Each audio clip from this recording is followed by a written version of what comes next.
अगर आज मैं आपसे पूछूं, आपके जीवन में सबसे ज्यादा नुकसान किसने किया है? कोई व्यक्ति, कोई परिस्थिति या समय? अधिकतर लोग किसी न किसी बाहरी कारण का नाम लेंगे, लेकिन भगवद गीता एक ऐसा सत्य बताती है जिसे स्वीकार करना मनुष्य के लिए सबसे कठिन होता है। गीता कहती है, मनुष्य का सबसे बड़ा शत्रु बाहर नहीं, उसके भीतर होता है। आप देख रहे हैं नाम स्मरण यूट्यूब चैनल। आज गीता ज्ञान विशेष अध्याय के पहले लॉन्ग एपिसोड में हम इसी गहरे सत्य को समझने का प्रयास करेंगे। आज का विषय है, मनुष्य का सबसे बड़ा शत्रु कौन है? कुरुक्षेत्र का युद्ध केवल शस्त्रों का युद्ध नहीं था, वह मन का युद्ध था। अर्जुन के सामने सामान्य शत्रु नहीं थे, उसके सामने उसके अपने खड़े थे, गुरु, भाई, स्वजन। समस्या सामने खड़े योद्धा नहीं थे, उसकी समस्या उसके भीतर उठ रहा भय, मोह और भ्रम था। उसके हाथ कांप रहे थे, मुख सूख गया था और धनुष हाथ से गिर रहा था। यही वह क्षण था जहां भगवद गीता का जन्म हुआ। अर्जुन कमजोर नहीं था, वह एक महान योद्धा था।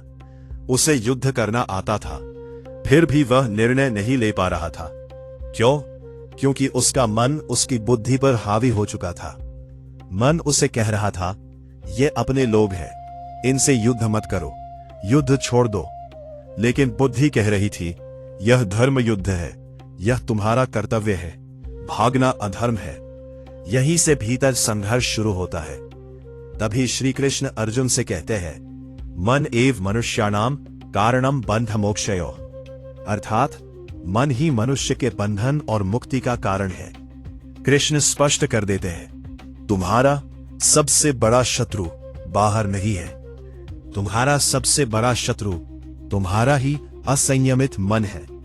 यदि मन नियंत्रित है तो वही मनुष्य का सबसे बड़ा मित्र बन जाता है, और यदि मन इच्छाओं के पीछे दौड़ने लगे तो वही सबसे बड़ा शत्रु बन जाता है।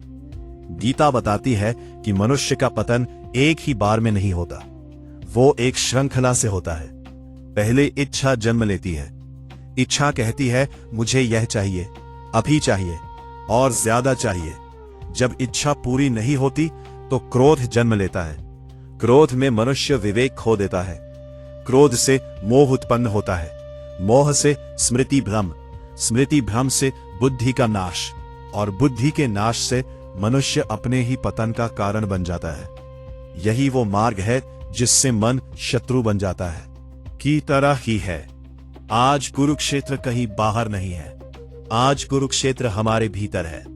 आज के शत्रु हैं तुलना, असंतोष, डर, अहंकार और असुरक्षा।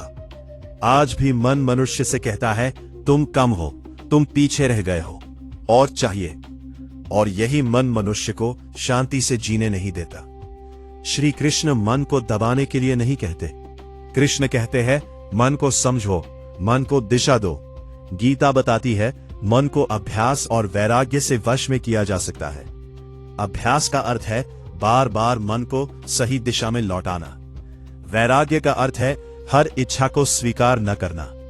जब मन कर्तव्य पर टिकता है तब वही मन शांति देता है। जब मन तुलना छोड़ देता है तब वही मन शक्ति देता है। कृष्ण कहते हैं, जिसने मन को जीत लिया उसने संसार को जीत लिया, और जो मन से हार गया वह सब कुछ पाकर भी हार जाता है।